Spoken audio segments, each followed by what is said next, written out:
Саламатсыздарбы, урматтуу замандаштар, урматтуу Ордолуу Ош жергесинин эмгекчилери. Санжыргалуу Ош шаары кылымдарды карыткан 3000 жылдык тарыхы бар, журт асырап, берекеси төгүлүп турган өзгөчө шаар.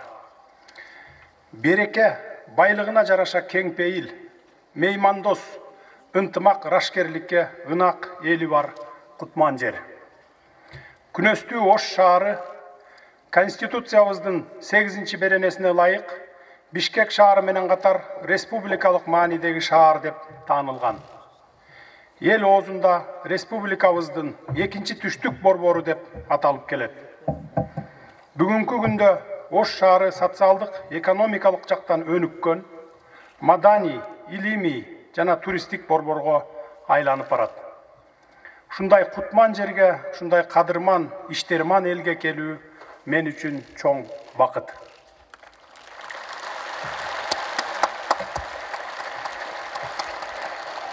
Урматтуу Ош облусунун тургундары, Ош шаарынын тургундары, эмне үчүн биринчи кезекте ушу бүгүнкү күндө ковид оорусу менен оору көбөйүп, кычап турган мезгилде ушу түштүк жергесине келдик.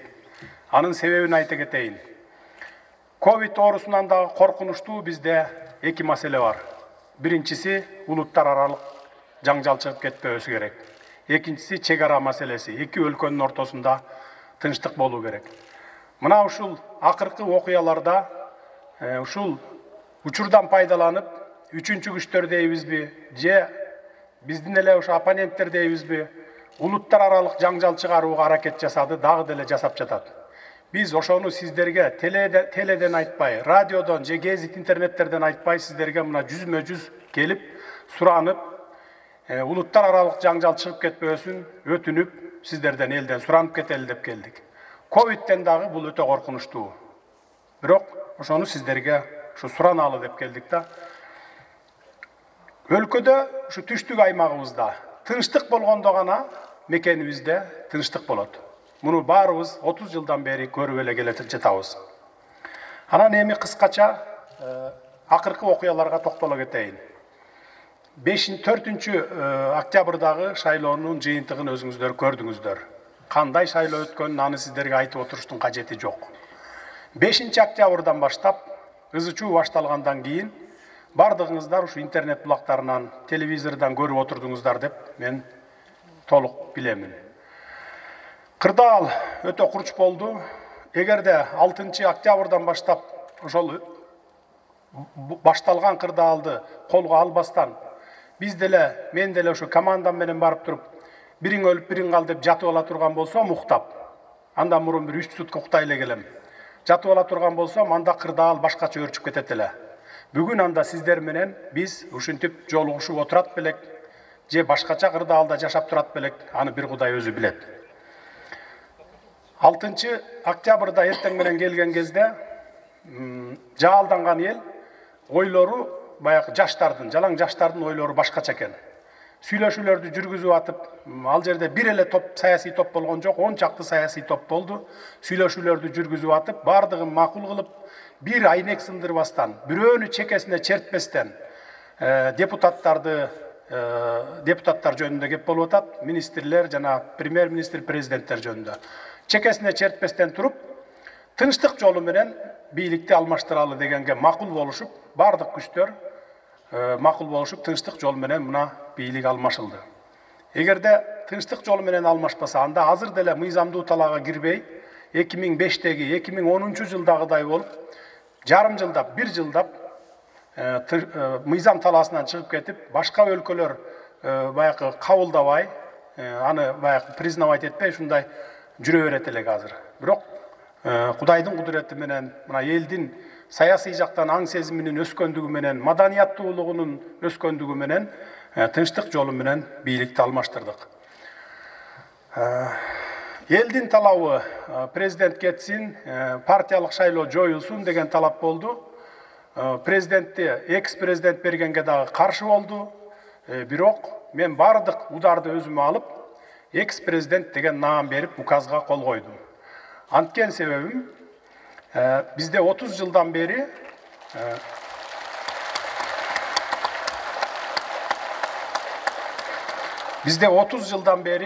bir дагы экс-президентибиз жок, өзүңүздөр билесиздер.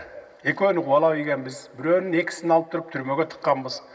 Анан эгерде бу Сооронбай Шариповичти дагы кубалап ийсек, же болбосо түрмөгө тыксак, анда мындан кийин деле ушундай терс көрүнүштөр улана берет беле деген ой келип туруп, атайлап ырым кылып, мындан ары ушу бийлик мыйзамдуу жолу менен, шайлоолор жолу менен, элдин чыныгы жүрөгүнөн чыккан добушу менен бийлик алмашып турсун деген ырым менен ошо экс-президент деген наамын бердик.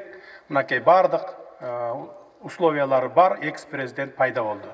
Мындан кийин ушу экс-президент деп уланып кетишине мен тилектешмин, сиздер дагы бардыгыңыздар тилектеш деп ойлоймун. Каршылаштары болсо туура түшүнөт деп ойлоймун. Аны мен өз мойнума алдым. Анан эми, урматтуу туугандар, 30 жылдан бери чириген система, башкаруу системасын өзүңүздөр билесиздер. Реформаладык деп жылмалап коюп туруп эле реформа кылбай эле баякы эле башкаруу системасы келтат 30 жылдан берки. Бул биздин бүгүнкү 21-кылымдагы мына бүгүнкү жашап аткан талабыбызга жооп бербейт. Ошондуктан конституциялык реформаларга барабыз деп долбоорлорубузду даярдадык. Бут тосуулар абдан күч, дагы деле баякы эле системада калалы, партиялык башкаруу болсун, анан кийин парламентке келип ушинтип мамлекетти 3кө бөлүп алып, таяк эжен, тууган урук, жолдош жоролорду бийлик бутактарын алып келели деген системаны дагы деле бут тосуп атышат, ошол системаны калтыралы деп. Бирок биз айтып атабыз, андай системадан кетели, жаңы система түзөлү. Ар бир министрликте, ар бир мекемеде, агенттикте, комитетте болобу, ар бир өзүнүн адистиги менен иштеген кызматтарды түзөлү деп атабыз. Ошондой структуралар түзөлү, ошондо гана алдыга жылабыз деп. Конституция боюнча ушундай. Анан баякы МПОчулар жана оппозициячылар, бизге оппозиция болуп баштагандар, мурда деле оппозиция болуп келген алар, буга каршы чыгып атышат. Кара пиарларды уюштуруп атат. Чет өлкөлөргө чейин гезиттерине, сайттарына жаздырып атат. Мына бийликти узурпация кылып атат, анан Түркменстан болгон атат, конституцияны жабык эшик артында даярдап атышат деп. Эч качан жабык эшик артында конституция даярдалган жок, даярдалбайт дагы. Бардыгы сиздердин коомчулукка талкууга чыгат. Bir 10-15 күндүн ичинде даяр болсо, биз сиздерге конституциялык кеңешмеге же жогорку кеңештин палатасына алып чыгабыз. Biz ойлогонбуз, жогорку кеңештен карап эле ошо тез аранын ичинде бир нукка түшүп кетиш үчүн жогорку кеңештен карасак тез болот го деп. Аны дагы ушул МПОчулар жогорку кеңеш 28-октябрдан ары карай эч мыйзам карай албайт, мөөнөтү бүттү деген ой пикирлерин айтып атат. Ошондон улам мен азыр ойлоп турам. Эгер андай боло турган болсо, каршылаштар чыга турган болсо, анда конституциялык кеңешме түзүп туруп, конституциялык кеңешмеге конституцияны беребиз. Ал жерде бир ошол түзүлөт, конституциялык кеңешме эл тарабынан МПОчуларды да киргизебиз, кызыктар адамдардын бардыгын киргизели. Анан ал жабык эшик артында эмес, күнүгө эртең мененден баштап кечке чейин конституциялык кеңешменин отуруму түз эфирден берилет. Ар бир Кыргызстандын жараны көрүп турасыздар аны. Сунуш берсеңиздер болот. Ошентип, биринчи статьясынан баштап 114-статьясына чейин постатейна окуп, каршылаштар жок болсо, же болбосо сунуштар жок болсо, уламдан улам мылдый алдыга жылып кете берет. Мына бул коомчулукта талкуу кылып, андан кийин анан референдумда кабыл алып берсеңиздер, ошону менен анан алдыга жылабыз. Жаңы системаларды түзөбүз. Президенттик шайлоо боюнча болсо, президенттик шайлоо мына азыркы бүгүнкү конституциянын нормалары менен 10 январга белгиленген. Бул сөзсүз түрдө өтөт. Бул толук легитимдүү, эч кандай кыйшаюусуз өтүш керек. Бүт дүйнөлүк коомчулук тааныш керек муну. И тааныйт. Анткени бүгүн конституциябыз бар, парламентибиз бар, өкмөтүбүз бар, бардыгы иштеп турат. Парламенттик шайлоо болсо, парламенттик шайлоону эмне үчүн жылдырдык? Мен биринчи сөзүмдө айтканым эсиңиздерде бар. Ооба, ушул конституция менен алсак, эгерде бүгүнкү конституциялык мыйзамдар менен алсак, анда биз 2 айдын ичинде шайлоо кылышыбыз керек. Ошондо декабрдын 20-сында шайлоо кылышыбыз керек экен деп биринчи күнү мени акыркы 3-чү жолу бекитип берип атканда ошентип айтканмын премьер-министрликке. Макул кылалы деп. Бирок эртеси күнү баягы чыккандан кийин терең ойлондум. Баягы 7 өлчөп бир кестим. Эл партиялык системадан кетели деп партиялык шайлоону токтотолу деп төңкөрүш кылып атса, толкунданып атса, бийлик алмашып атса, анан кайра эле ошол баягы эле партиялык система менен шайлоого барсак, бүгүнкү шайлоо комиссиясы менен шайлоого барсак кандай болот деп ойлонуп туруп, эртеси 2-3 күндөн кийин спикерди, бардык фракциялардын жетекчилерин чогулуп, кеңешип, баарыбыз бир жыйынтыкка келдик. Баягы мыйзамды бузбаш үчүн кайра ошону 1-июнга чейин жылдырып тура турган мыйзам кабыл алып, 3 окуудан мен кол койдум, күчүнө кирди. Бул дагы толук мыйзамдын негизинде болду, жылдырылды. Анткени конституциялык реформаларга барып, системаны, башкаруу системабызды алмаштырып алып туруп, андан кийин анан шайлоо өткөрөлү деп чечтик. Болжол менен мен болжолдоп атам, ушу апрель айлары, эң ашып кетсе май айларына барат. Март, апрель, май айлары, ушул убактарда парламенттик шайлоо болот, Кудай буйрса.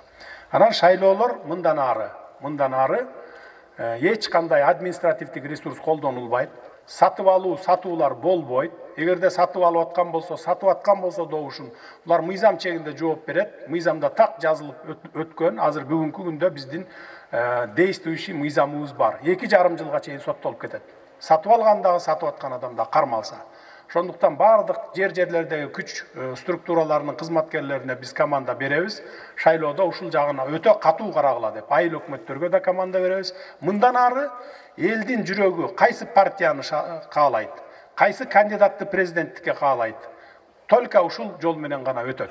Анткени биз 30 жылда 3 жолу революция жасадык, үчөө тең ушу шайлоолордун кесепетинен келип чыккан. Мындан ары алардын катасын кайталабай, тарыхтан сабак алып, биз түз жол менен гана кетишибиз керек. Эгер өтпөй калсаң, андан эч нерсең кемип калбайт. Өткөн адам дагы эл каалаган адам, ал жөндөн жөн адам болбойт ал дагы. Ошондуктан мейли ким болбосун, Эшмат болобу, Ташмат болобу, эл каалаган адам шайлоодо өтүш керек. Кыскача менин сиздерге баяндамам ушундай, маалыматтарым. Эми суроо жоопко өтөлүк. Сурооңуздар болсо микрофондор уюштурулган экен, жооп бергенге даярмын.